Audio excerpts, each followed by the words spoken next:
this season that we're in, and like how it impacts your health, how it can, and how you can be preventive or be, be on top of it, stay on top of it. Should we be getting flu shots I, right now? you took the words out of my mouth. I know I talk about vaccines all the time, but that is how important it is. As you notice, it is freezing cold outside. Mhm. We're inside and we're staying inside more. There was no traffic on the interstate. Right. People are indoors now. So now is where the germs are starting to spread. And we need to have our immunizations. Number one being influenza or the flu virus. So making sure we get our flu shots. Children 6 months and older, it is recommended for you. For 65 and older, we have the high dose flu shot with whom it's recommended. It takes up to 2 weeks to get full immunity with that. And it does not prevent you from getting the flu, but it keeps you from landing with a serious case in the hospital, possibly on a ventilator or worse. So we want to be preventative in that nature to make sure that you're up to date on your immunizations, flu shot in particular. But there's also an updated COVID shot that is also recommended. And there was some confusion. As we know, we have new people in administrative roles with the HHS and Not et new cetera. people. Somebody in there. Okay. So I have people to know that if you're taking a medication for a chronic condition, whether it's for mental health, whether it's for hypertension, diabetes, your heart, I recommend the updated COVID shot for you this year. Okay. You know what? One thing I wanted to mention is getting immunizations is not always just for you. It's for those you love. So many of us, it's the holiday season. We like to visit our grandmas and our aunts and people who may be elderly. Their health conditions may be diabetes, hypertension, and whatnot. Getting a vaccine not only protects you, but it also protects those that you love. And so when we gather for the holidays, Thanksgiving, Christmas, just statistically, somebody in that room probably has been exposed to COVID or the flu or something like that. And when you've been exposed, you're more likely to pass that on to someone else. And it could be somebody whose health is fragile. So make sure that you're not only getting it to protect yourself, but you're getting it to protect your community. Herd immunity is real, and the more people that are vaccinated against things like COVID and flu, the less likely our elderly and people who have frail health conditions will suffer from those conditions. Okay. We haven't talked anything about the COVID vaccine in forever. Like I hadn't heard anything about any more boosters, nothing.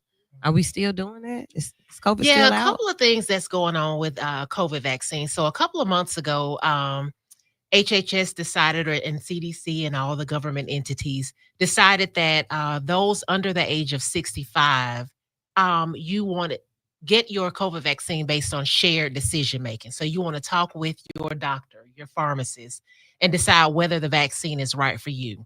But as Dr. Jennifer said, chronic health conditions, when you have chronic health conditions, you're more at risk for serious disease. So if you have diabetes or heart disease, especially if you have a respiratory disease, you're a smoker, COPD, emphysema, asthma, all of those conditions, you want to make sure you protect yourself against any type of respiratory pathogen, which is flu, COVID, pneumonia. So those who are under the age of 65, there was a question about whether they should be vaccinated. The answer is yes, especially if you have a chronic disease, and especially if someone around you is, fragile or they have many health conditions.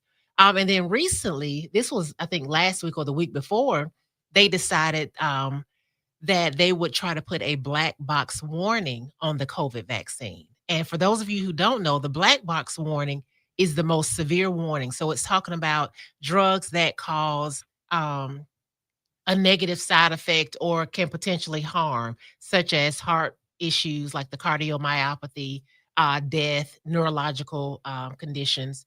So the black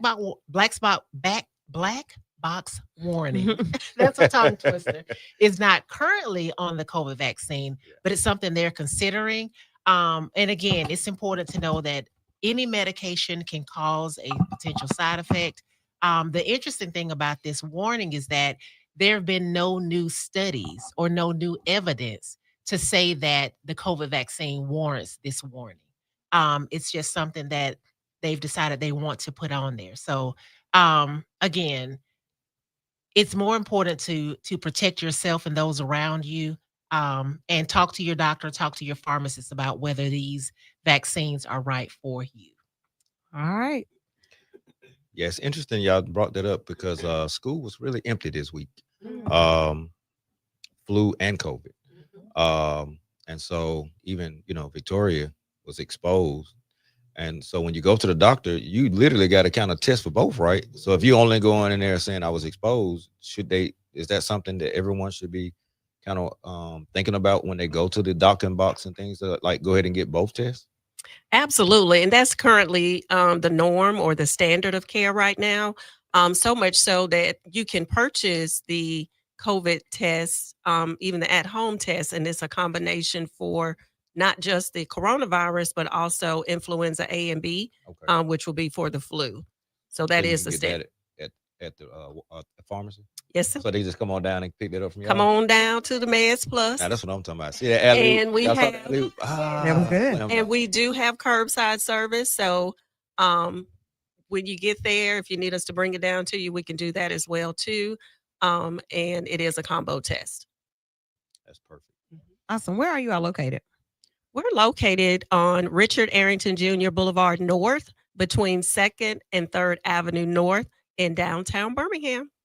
Love it. So if you're looking for a new pharmacy, you want to get in with some people that explain things and can have conversations with you like how we're discussing now, get in touch with MedPlus Consulting. So thinking about the holiday and being around people, I want to kind of switch the conversation up just a tad bit. Like physical health is one thing, but we also know that yes, your mental health, your emotional health plays a big part in how you do the holidays. Being frustrated, easily agitated, aggravated, Not getting enough sleep. definitely like going too hard. Because when I tell you we've been outside, we've been outside. But like all of these different things and how you balance that. Like, how do you balance it? What and I want you to jump into and kind of, share with us on that. And then it's plus from a pharmaceutical standpoint. How do I really mind my mental during the holiday season? Because right now I'm just festive for real. If it ain't festive, I don't want to hear it. It ain't festive over it, I'm not coming. And then at the end, I'm gonna crash. Like it's gonna be over. Okay. How to do it, Eddie? Step number one, this is a time of family. Okay.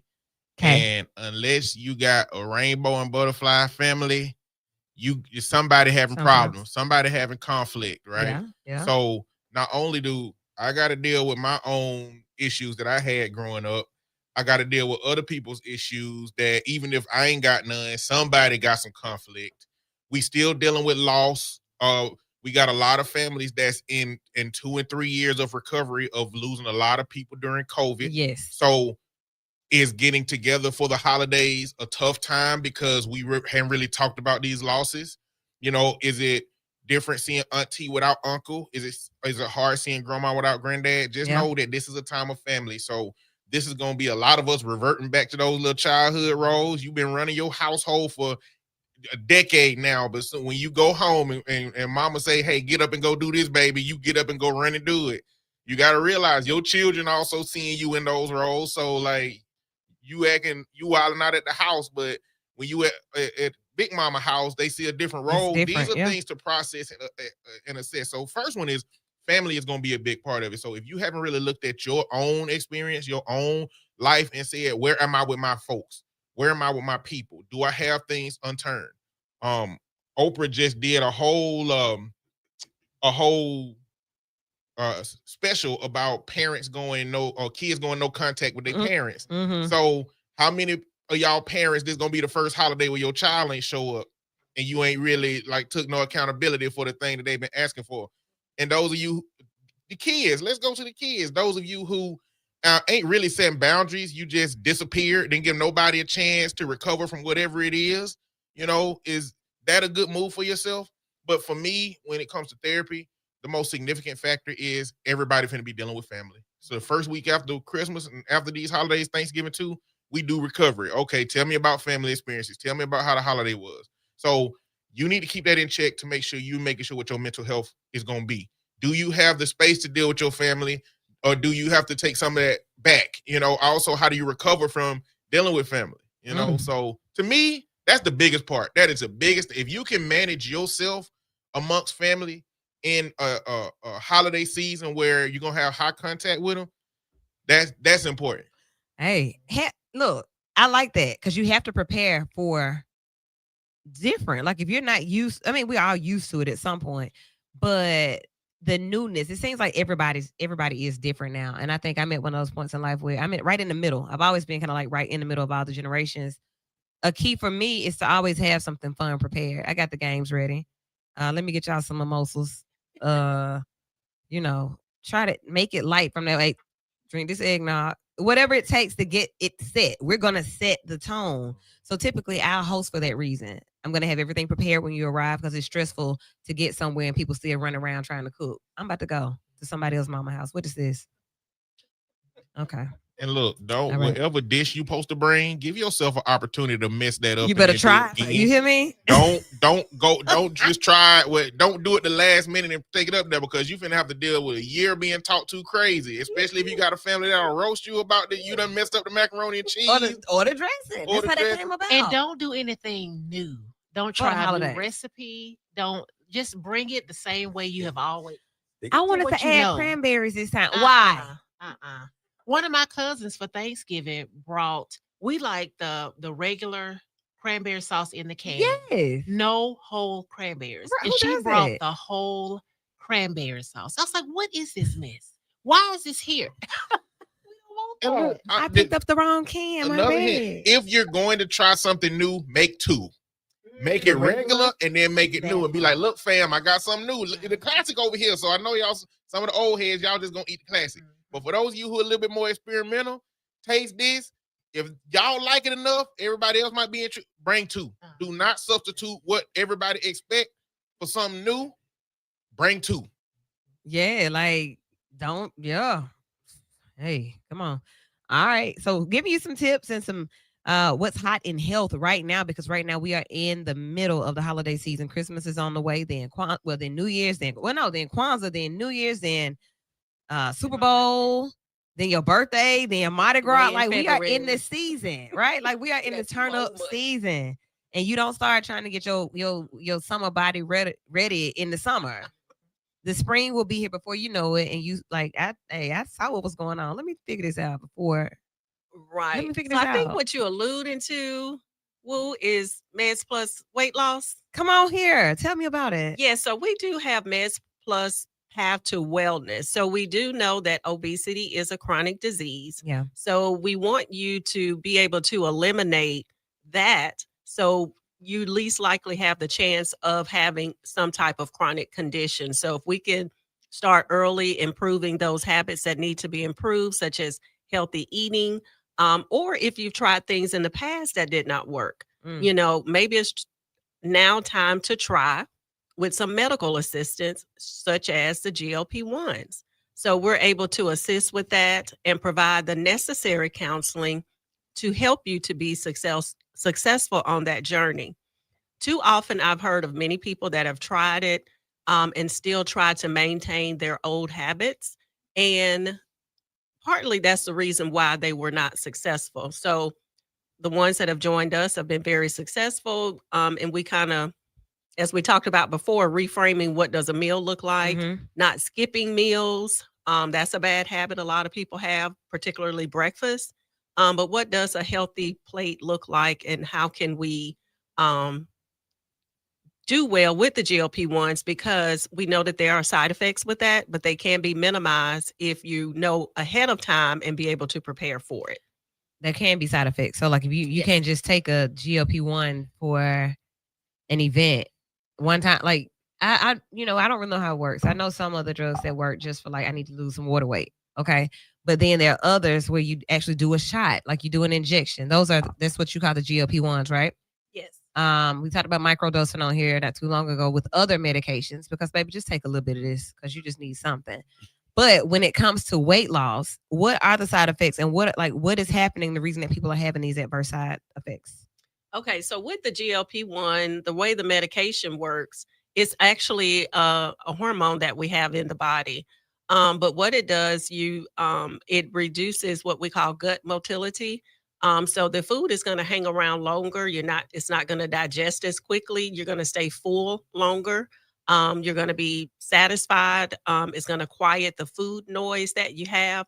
Number one, just by that happening, it freaks people out because we're such a food socialized society. When we socialize, we're accustomed to having food. We want good food. And then when you fix your plate the way you're accustomed to eating it, and you sit there and you can only take 4 or 5 bites, now you're upset. You're not sure how to deal with that. So I try to tell people it's the 2 P's, not only the physical change, but the psychological change as well. Wow. Because our parents would tell us your eyes are bigger than your stomach, and that happens every time. So getting them accustomed to the psychological changes they're going to have, we really don't need that much food, as we were talking about the way the body is designed, etc. So getting them accustomed to that, because when the food sits around longer, now you can start to feel indigestion, you can feel nausea. Some people have constipation. Because if we're not getting the adequate water intake, then that's going to make that side effect worse. So you're probably not going to be thirsty. So you're going to have to know, in order for me to prevent, then I'm going to need to do these things. So that's what we try to teach them, how to have a protein shake, even if you're not wanting to cook a breakfast, something on the go because everybody's busy. Now you're getting your protein replenished. You're not walking around where people say that you look like a crackhead or something like that. They will say that. They will say that. That. Like nothing before that. Like, dang. And especially at the family gathering. Yeah. Yes. So just making sure that they understand how the medicine works, how their behavior will need to adjust to have a successful try at it. And that's why the initial dosing is a lower dose, and then you gradually go up as we see that you can tolerate it. And then you'll start to see, okay, my body doesn't need that much food. I do have energy. I can do these other things. You do have time to make the right decision to get a lean protein and some veggies versus just going through the drive-through. Yeah. So it kind of reteaches your choices on that as well. Something to think about. So if you are at home thinking about the fact that I do need to lose some weight, like I will be healthier and happier if I lost some weight, this is a program that people can sign up for throughout the year, or is it certain cohorts? No, throughout the year. Okay. So contact information again for that. 205-650-4636, or you can visit us on our website, which is medsplusconsulting.com, and we have a contact form on there, and we'll be in touch. MedPlus Consulting. Eddie, I know when you started on your journey with diabetes management, you were saying something about how like you didn't think about food the same way. I ain't understand that when you said it. Yeah, no, like my relationship with food changed. Like I would look at food at first and be like, my man, what's up? But then it turned into, who all gonna be over there for real? That my relationship with food changed. So I'm it's like looking at food with like a gloss in your eyes, like what we finna eat. And then next is like, you know what? I ain't gotta eat that much. Or I'll just have a bite. Or I would normally eat this whole Chipotle bowl because I can, but I for real good after eating a third of it. And then I take the rest of it to the house. It just started shifting slowly. And then there was some intentional mind shifting because I started being like, dang, like I said earlier, I ain't never have to be eating white bread like that, especially if this bread, even if it just adds some like healthy fats because it got like some nuts in it or it's some ancient grains, in it. Even if it adds more fiber, it's still this is still better than what I've been consuming. And so it was the same thing with food. It was like, you know what? I would normally make myself 2 sandwiches, but now I make myself 1 sandwich, Because why am I doing all this? Exactly. So we would change roles then because something happened a few months, maybe like right after my birthday. I was like lean and trim as I always am for my birthday. The next month, which was last month, I was like, what has happened to me? I was really excited about some food and drinks. What we going to eat? I don't care who I'm going to be over there. You know what I'm saying?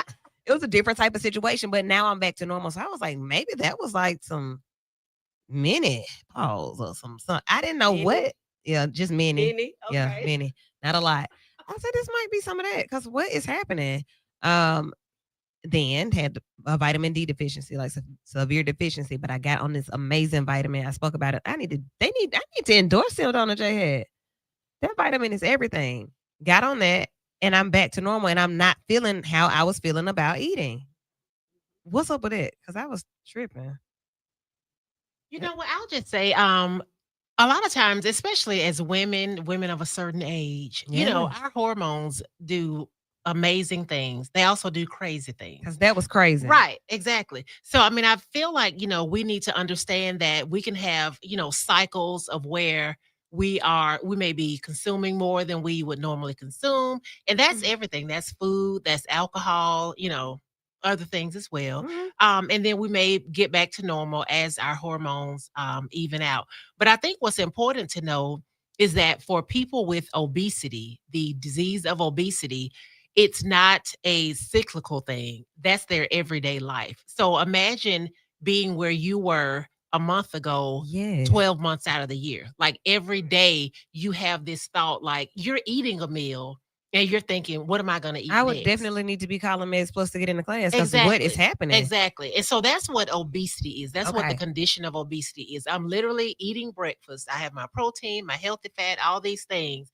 And I'm like, okay, so about 9:30, I'm gonna have And I'm this dancing. for I'm a snack. dancing while Right. And it is doing something to me psychologically. Like I'm happy about this. So and I want people to understand there's a big difference between overeating and just indulging in food Mhm. and living through the condition of obesity. There's a very big difference. And drugs like the GLP-1s or the combo drugs, and actually one will be coming out soon that has 3 hormones. Um, Drugs like that are used to treat the condition of obesity. So if you need to lose 10 or 15 pounds for an event that's coming up, you know, that's not really the drug for you. There are other things that you can try. But GLP-1s and drugs like it are for people who have obesity, which is a chronic disease like hypertension, like diabetes. Mm. All right. Hope you all are listening during the holiday season, just helping you with some things to think about. Even if you like mentally, if I think about food in a way, because you want to be able to control yourself. That's the thing. Like we want to be able to be in control of ourselves and how we respond, how we react, and those type things. But if it's something that is chemical if it's something that's chemical, you may not be able to think it right. You have to actually do some other things. You have to take some other steps. And this is what I'm hearing being said tonight. And you all work in conjunction with your patients, doctors, and you talk to them about what's happening. Absolutely. Yeah, we do. We definitely work with the patient as well as their primary care physician, because the primary care physician is like the quarterback of your team. They make sure that all of your systems, your heart system, your vascular system, they make sure that all of those are working well. And if you need to see a specialist, your PCP will send you out to a specialist. So there are actually obesity medicine specialists where if your primary care provider, for whatever reason, does not feel comfortable managing that condition, just like a patient with diabetes, if it goes beyond what the primary care provider is able to manage, they will send you to an endocrinologist. And they will manage your endocrine conditions, diabetes, hormones, the like. There are obesity medicine specialists. And I think it's important for people to realize that it's not a failure of yourself. Obesity is not a moral failure. It's not a just pushback from the table. That's what we were taught, that, exercise and push back and you will be able to, overcome it. You'll be able to lose weight.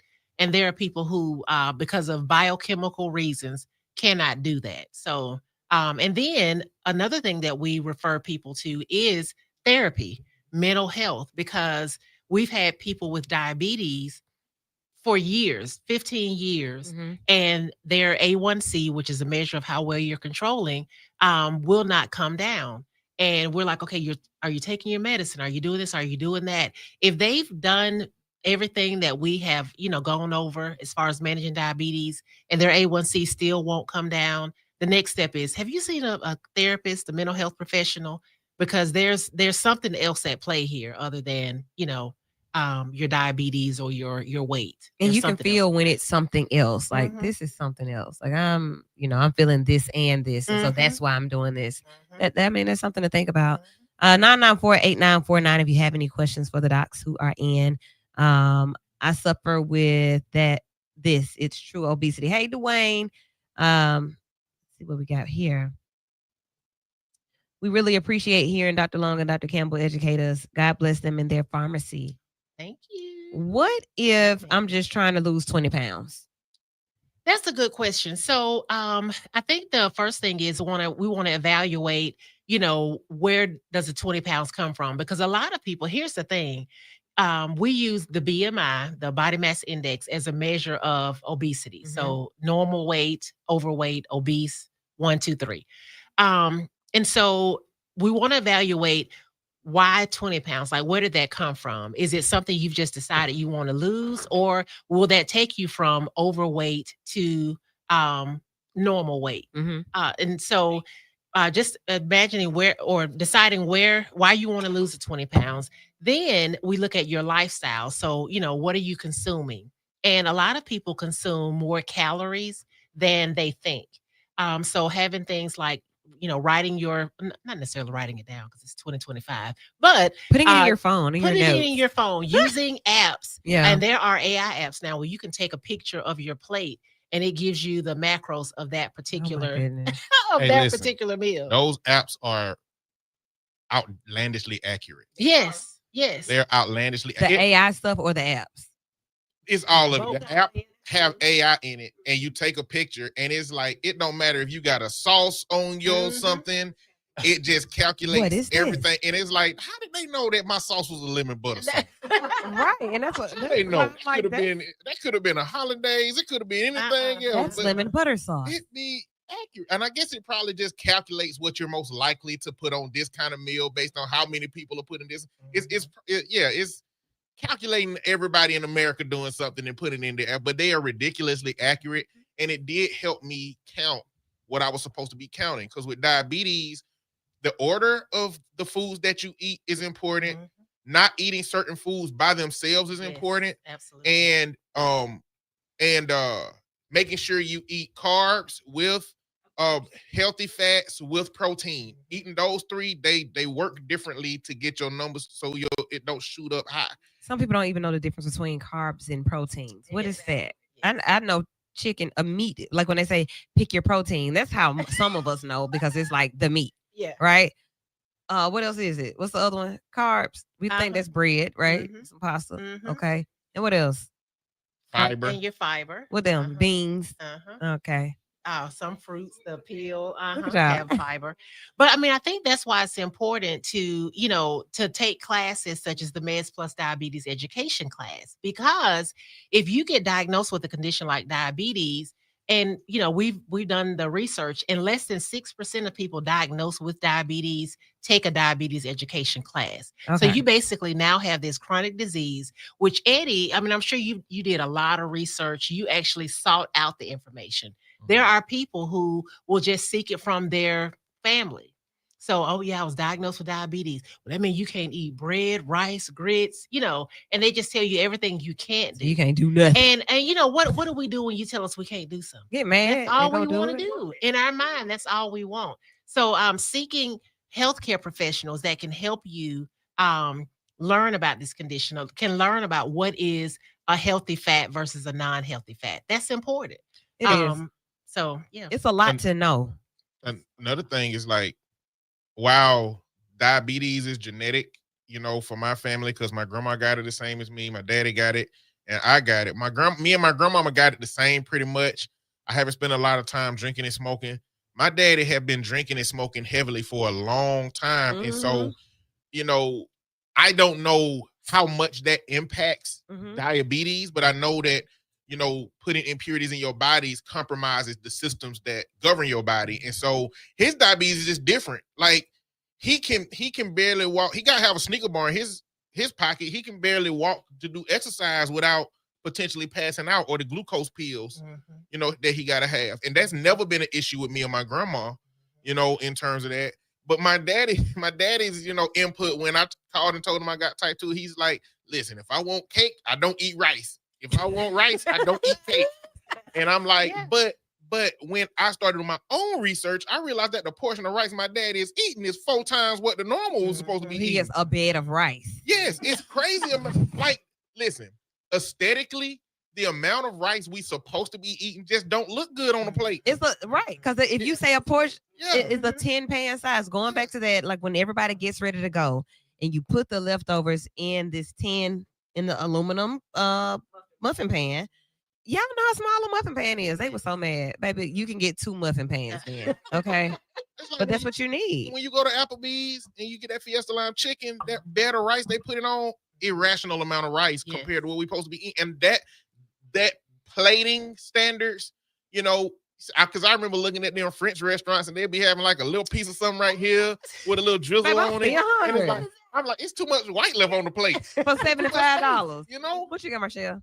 All of this just reminded me of when I was in home ec in like middle school, and they would tell us that like you have to eat like your palm size of food. Is that still the standard? It's still the same. Okay. Because your stomach is actually small, right?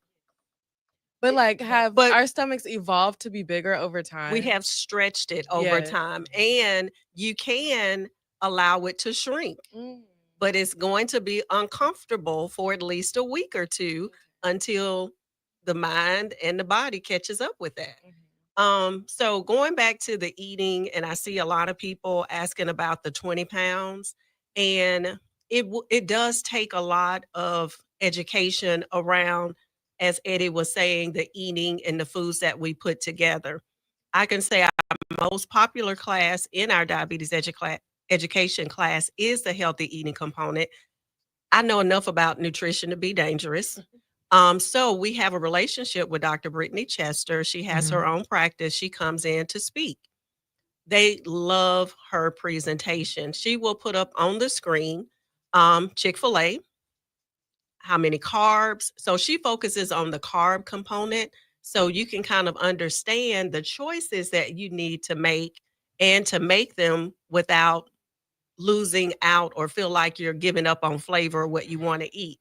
So if you go to the fast food chain and you get the waffle fries, the fried chicken sandwich, and the tea, and then you add up how many carbs, because now you got the sugar from the tea, you got the carbs from the fries, you got the fried chicken and the bread on the bun. That's also carbs.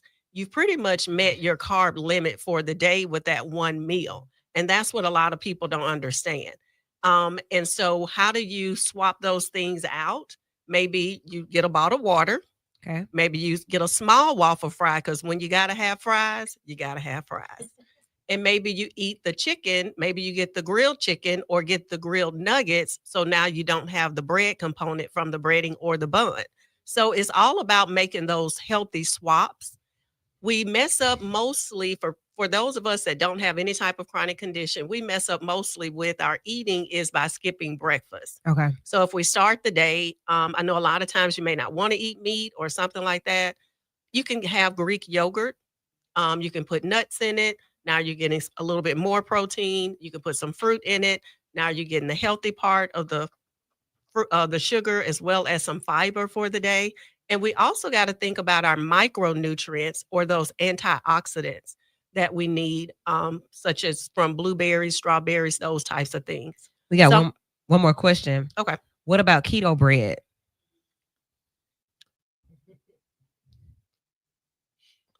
Let me. I'm gonna tell you what I'm acting like it's not. What's wrong with it?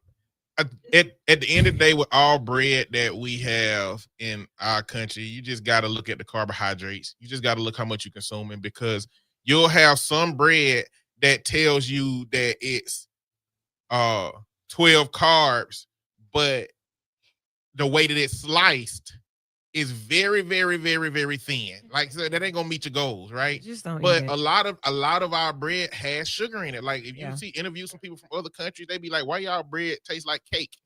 You know, it's just got a Actually, lot of doesn't sugar. it?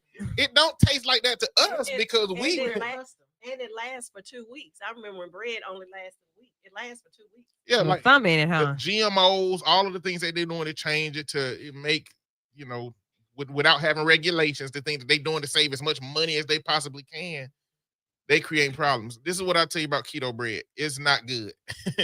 I'm gonna tell you how I use keto bread. I use keto bread when I'm making a Parmesan crusted tilapia because it has very little carbs in it. I'll grind it up so it don't taste like, but using it as a sandwich, not great. Okay. You know, but I would say if you're looking for a different bread, keto bread, look into those whole grain breads before you do that because it gives more. It has more. A lot of them have more fiber, so they're more filling, and they don't taste that much. All I need for my bread is for it to be relatively soft. I don't even need no bread. Today I ate ground beef with grains and broccoli, and I mixed it. It was so good. It's like a bag of grains from Sam's, like a box of packages. I just tried it because I ground this beef and browned it today, and I didn't know what I was gonna do with it. I said, "Oop, let's do that." Boop, boop. You just made it healthy. Great meal because it just seems like so much to think about to be healthy. That's It crazy. is. Well, I don't know another about that. unintended thing I found when I began looking at the back of the packs of food is it's so much sodium in sandwich meats and hot dogs. And I love me some hot dogs, but I would sit there and eat 3 hot dogs, 3 Sam's Club hot dogs. They got 1,200 grams of sodium in each hot dog if you buy one of them packs. And I was sitting there eating 3, never paying attention to how much sodium it was. Another thing that I learned is that pork skins have no carbohydrates. You know, it's got a bunch of other stuff, but if you need that crunch and bread is a problem, there are like health conscious breadings, as healthy as it can be because it's pork skins, but it's not no salt added, no things that can you can use as that crunch if you need it to avoid consuming that bread. But get on that journey about learning what you consume, and you'll learn so many things. So many great things to learn. My auntie said that you should try Ezekiel bread. It's good. I'll try some. I'll come over there and try a little bit. All right. MedPlus Consulting, thank you for being a part of the show this year. We got a whole new year to look forward to, some great topics, some great guests. Be sure to tune in every second Sunday for What's Hot in Health with MedPlus Consulting. Next Sunday, keep on rolling right here at the radio station. It's an annual collection of goods for our neighbors who are experiencing homelessness. We had a lot to happen with homelessness in the community over the week. So tune in this week for updates and ideas on what you can bring. We need toiletries, rolling luggage, because it's called Keep On Rolling. Bring it in. We'll be here next Sunday, 2 p.m. till 6 p.m. And after that, we're going to be in these streets because it's the holiday season and we're still partying. And we're headed back to parties right now. Y'all be blessed. Happy New Year. Merry Christmas. Happy Kwanzaa. Very good, everyone. I said she been to some hard. So my